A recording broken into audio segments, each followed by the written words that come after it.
A partir de este momento, el equipo de Semana.com les presenta los hechos más importantes del día. Bienvenidos. Saludamos a la audiencia que en este momento se conecta al podcast de Semana, El Diario.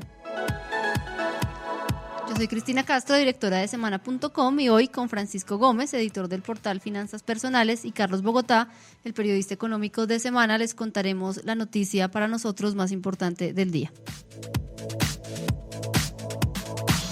Bienvenidos a todos los que nos escuchan en directo o en diferido a través de las plataformas Spreaker, Apple Podcast, TuneIn, iVoox y en nuestras redes sociales. Hoy es jueves 30 de agosto y con la producción de David Gallego, bienvenidos al diario.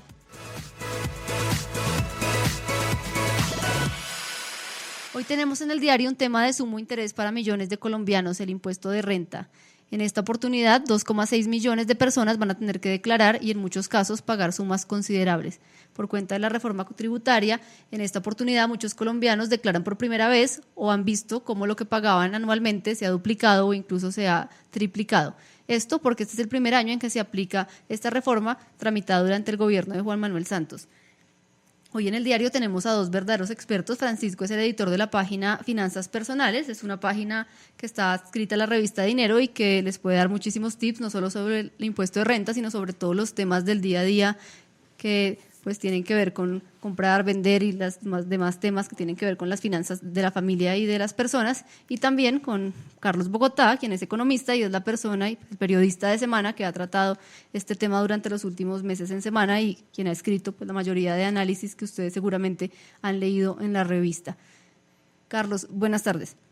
Buenas tardes, Cristina. Francisco, bienvenido. Hola, gracias Cristina por esa invitación. Yo creo que empecemos por lo primero. Francisco, usted pues ha publicado numerosos artículos contando y dando tips a las personas para pagar este impuesto, pero comencemos con una explicación sencilla de qué es la declaración de renta. Claro, lo más sencillo es que la declaración de renta es un informe, le rinde cuentas a la DIAN de todos los ingresos que tenga una persona correspondientes a un determinado año gravable. En este caso, pues las personas que tienen que declarar en 2018 están presentando su vigencia fiscal del 2017 de los ingresos, las pensiones, los fondos voluntarios de pensiones que haya tenido, medicina prepagada, bueno, todas las cosas que constituyan renta o patrimonio. Estamos hablando específicamente de las personas naturales, porque ya las personas jurídicas, empresas, pues también andan cumpliendo con esta obligación. Usted dice que la declaración de renta es un informe, y entonces, ¿de qué se trata el impuesto? Entonces, después de presentar el informe, hay unas normas del estatuto tributario. Ese estatuto tributario pues cambia cada vez que hay una reforma tributaria, que fue el caso del 2016 con la ley 1819 de ese año. Y después de que la persona declara, pues la DIAN tiene unos topes, unas tarifas en donde dice, bueno, fulano de tal, por ejemplo, Francisco Gómez, yo este año ya tuve que presentar mi declaración y ya tuve que, en mi caso, pues no pagar el impuesto, porque la suma del patrimonio y enfrentándolo con los créditos que yo tenía, pues me daba un patrimonio negativo. Entonces la DIAN dice, pues usted no tiene de dónde podemos cobrarle pues su impuesto a pagar, en este caso es cero. Es muy importante esa precisión, porque no siempre que uno declara, pues tiene que pagar el impuesto. Hay personas que al declarar, pues sí superan los topes que están establecidos por el estatuto tributario, y la DIAN les obliga a estas personas a pagar un impuesto, que es seguramente el caso de millones de colombianos que por esta ocasión declaran por primera vez o se dieron cuenta que se les duplicó o se les triplicó el valor del impuesto.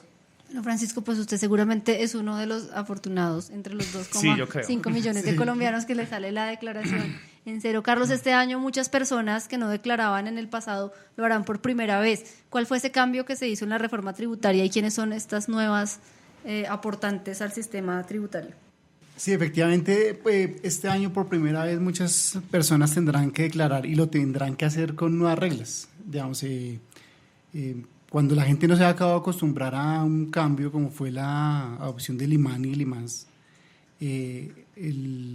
la reforma tributaria del 2016 cambió a un nuevo sistema que se denomina sistema cedular, que divide las rentas por el tipo de ingreso que tenga uno. Entonces dividió entre asalariados, si sus recursos son de recursos de capital o si son, digamos, de pensiones o de esto.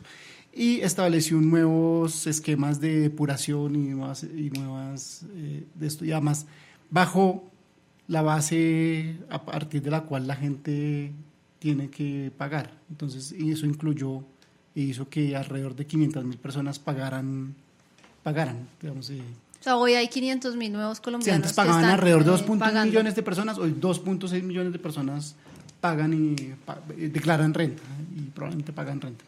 ¿Quiénes pagan renta hoy, Francisco?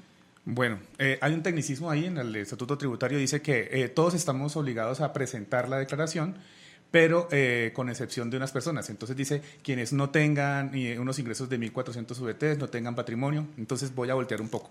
Quienes sí deben declarar son las personas que no tienen estas excepciones. Los que hayan superado, por ejemplo, ingresos mayores en 2017 a los 44.603.000 pesos. Eso quiere decir que quien trabaja y recibe un salario de 3.160.000 mensuales, pues tiene que declarar este año. Y lo mismo para las personas que al cierre de 2017 sumaron un patrimonio mayor a los 143.366.000 pesos. Estas personas también están obligadas a declarar. También hay unas declaraciones que hay que hacer por los pagos que se tengan con tarjetas de crédito, movimientos en las tarjetas de crédito. Me refiero aquí a las personas que durante el 2017 tuvieron unas compras superiores y consumos superiores a los 1.400 VT, que también son los 44.603.000 pesos. Y las personas que por el total de acumulado de consignaciones bancarias, depósitos o inversiones financieras excedieron las 1.400 VT, que también son, repito la cifra, 44.603.000 pesos. Esto en términos prácticos es, digamos, personas cuyos ingresos sean alrededor de 3.160.000 mensuales, o una persona que tenga un apartamento, digamos, con el crecimiento de la finca raíz, digamos, eso es casi que incluye, debería incluir al grueso de la población, pero incluso, digamos, están pensando en seguir bajando estos límites y poner a declarar a mucha gente. Pero eso en términos prácticos, si tú ganas 3 millones de pesos mensuales o si tienes un apartamento, ya prácticamente tienes que declarar renta, no necesariamente pagar, digamos. Pero Carlos, hoy no solo más colombianos están declarando renta, sino los que ya declaraban están viendo cómo pues la obligación que tienen este año algunas veces se ha duplicado, otras se ha triplicado. Usted en un artículo que escribió para la revista contaba casos como asalariados que pagaban 800.000 pesos el año pasado, hoy están pagando aproximadamente entre 2 y 2,5 millones. ¿Por qué se dan estos aumentos? La razón principal de ese cambio o de ese impacto es que la reforma tributaria de 2016 le puso un tope a los beneficios y a las exclusiones que uno puede hacer en su declaración de renta. Digamos, uno en el momento de declarar renta, uno puede, digamos, si uno tiene un crédito hipotecario, si tiene un ahorro en un fondo voluntario de pensiones, o si tiene una AFC, o incluso si tiene dependientes, hijos o cónyuges, uno podía descontar eso de su declaración para que el ingreso gravable fuera mucho menor, ¿cierto? Y tiene unas rentas exentas. La reforma tributaria del 2016 le dijo al final, usted puede seguir haciendo todo eso, digamos, con las mismas límites y exenciones que lo hacía, pero al final la suma de todos esos topes no puede ser mayor del 40% de su ingreso total. Es decir, le puso un techo a esos beneficios que usted podía antes tener. Eso en términos prácticos hace que digamos, que el impuesto se cobre sobre el 60% de su ingreso, haga usted lo que usted haga, digamos. Entonces eso hace que hoy la utilidad de tener un fondo voluntario de pensiones o de tener una AFC o de tener un crédito hipotecario pues sea mucho menor, digamos, y eso ha golpeado a mucha gente que había hecho planeación tributaria o que tenía, digamos, este tipo de mecanismos de ahorro precisamente para disminuir su base para pagar impuestos, digamos. Hoy, digamos, eso ya no lo tiene. Eso es El año pasado ese tope se tasaba en el 100%, porque usted nos dice que pues hay estos topes para los beneficios no pueden superar el 40%. Cada cosa tiene un tope individual. Entonces, por ejemplo, los fondos voluntarios, uno puede ahorrar en un fondo voluntario hasta el 30% de su ingreso, digamos, sumado con lo obligatorio.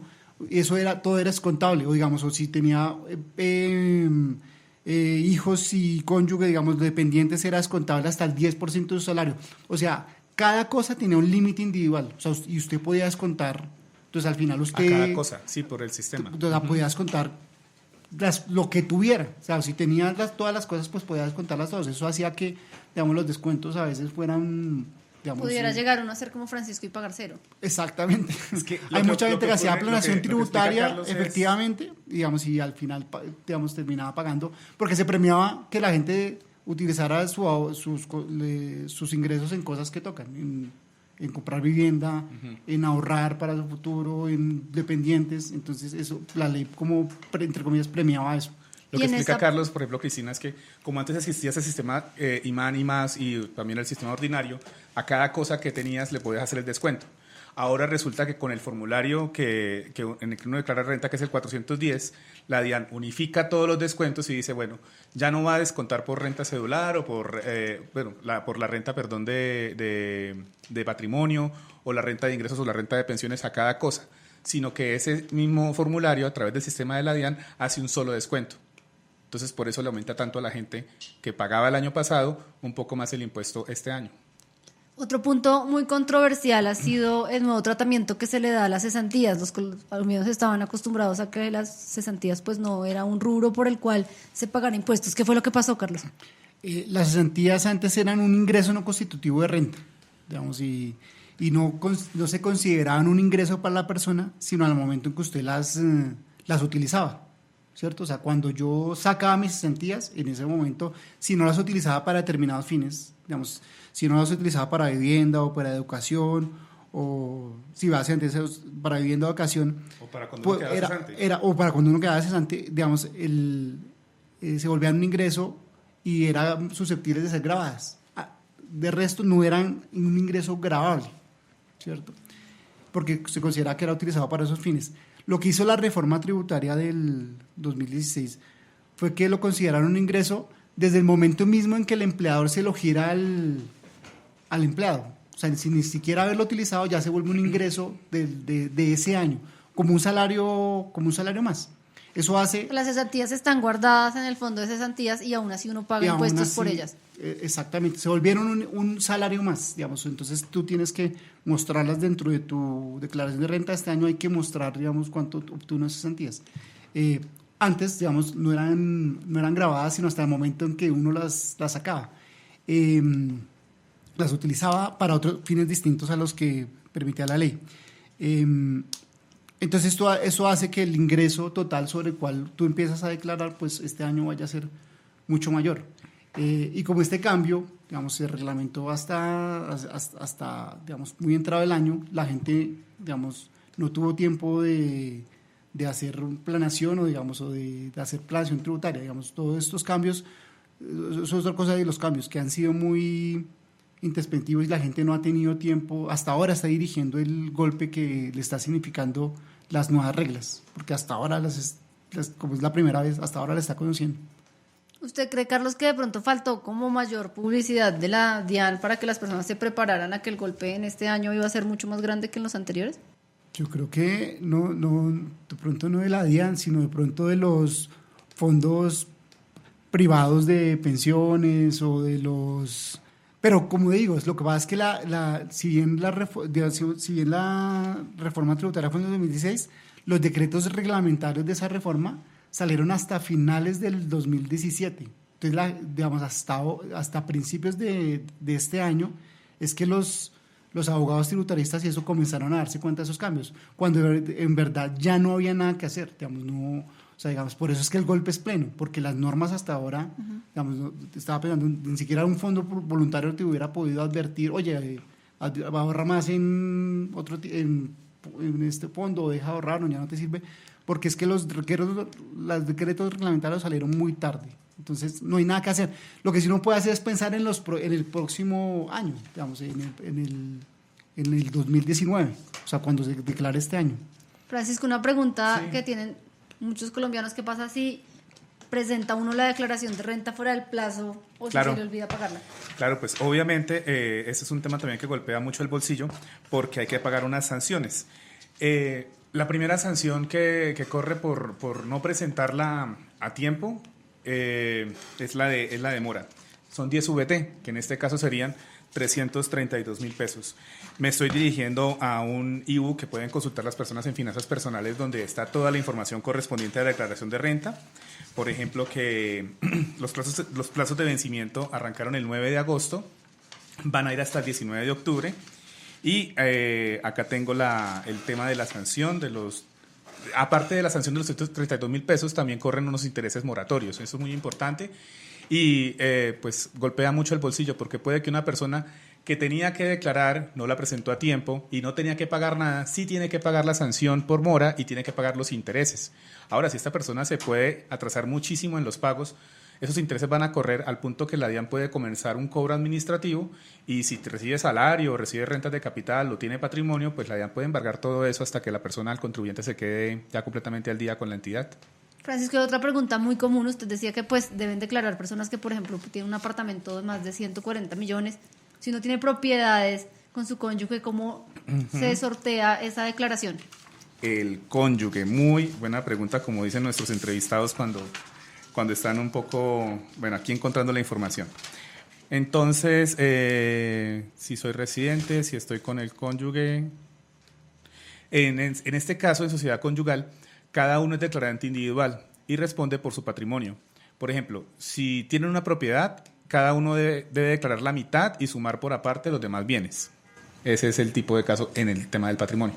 Una última pregunta práctica, Francisco, ¿qué documentos deben tener presentes las personas a las que se les acerca el plazo para pagar la declaración de renta? Todos los documentos fiscales. Bueno, el primer documento que te puede servir es entrar directamente a la página de la DIAN como usuario, loguearse y ver, por ejemplo, las declaraciones que tienen terceros. Eso quiere decir los bancos o los fondos privados de pensiones, donde tengan las pensiones voluntarias, etcétera. Y pues hay que preparar con cada banco donde tenga uno rendimientos, pues, o las cuentas de ahorro con el saldo al 31 de diciembre de 2017, el crédito que uno tenía con el banco también con saldo al 31 de diciembre del año anterior, registros de pagos de dividendos, las cuentas AFC que tengan en ese momento, los pagos que haya hecho de medicina prepagada, en fin, todo eso. En general, digamos, hay 3 grupos de documentos que uno debe preparar, digamos, los que certifiquen, digamos, el patrimonio y las deudas que uno tiene. O sea, si uno tiene, los inmuebles o los créditos bancarios, eso es un primer grupo.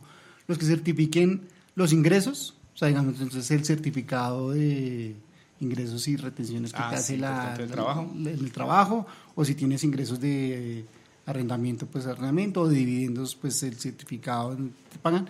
Y un tercer grupo, digamos, que son las deducciones y las exclusiones. Entonces, si tienes fondos de ahorro voluntarios, si tienes dependientes, entonces los pagos que haces por esos dependientes. Voluntarios de pensiones. Eso, digamos, esos son los 3 grupos, digamos, los que miran tus ingresos, y los que miran tu patrimonio y tus deudas, y los que miran los beneficios y deducciones a los cuales tiene uno derecho.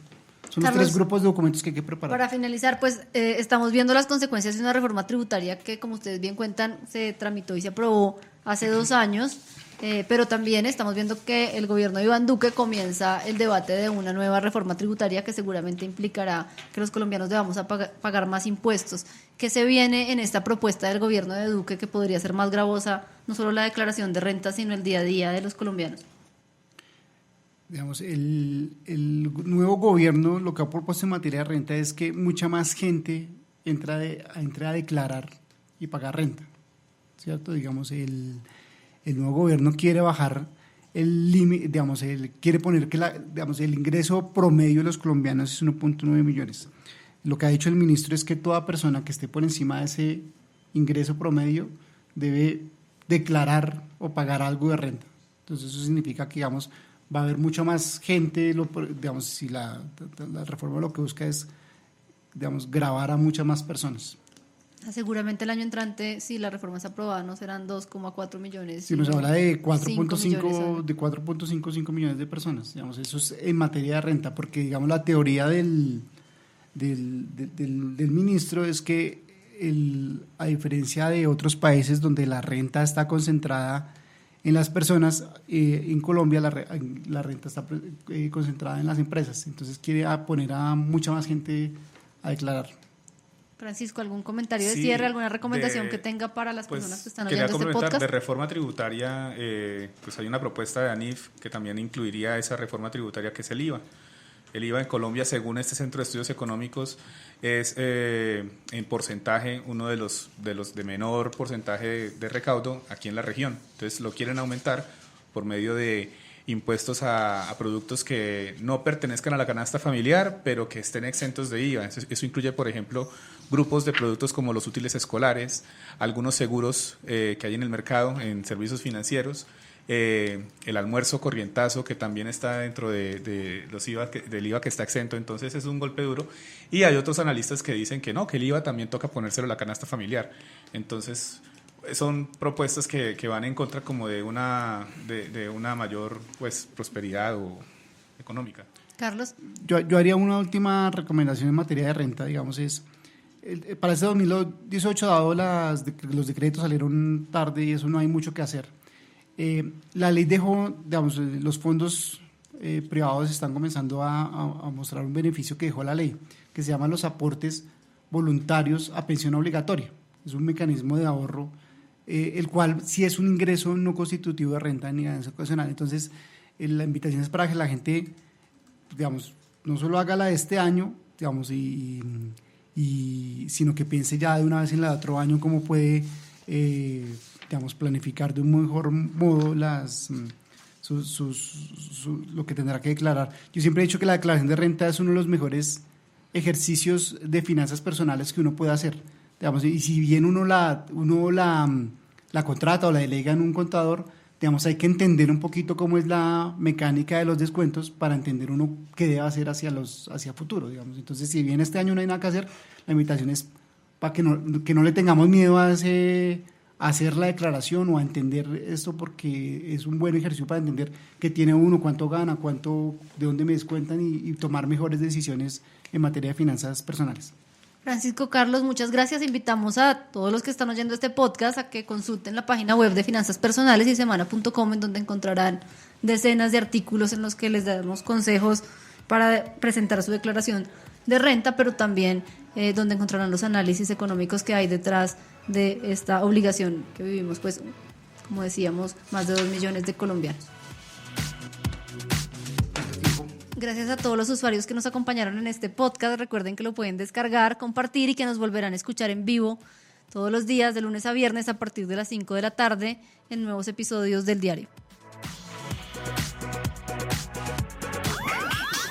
Escucha este podcast en vivo o descárguelo a través de las plataformas Spreaker, Apple Podcast, TuneIn y iVoox.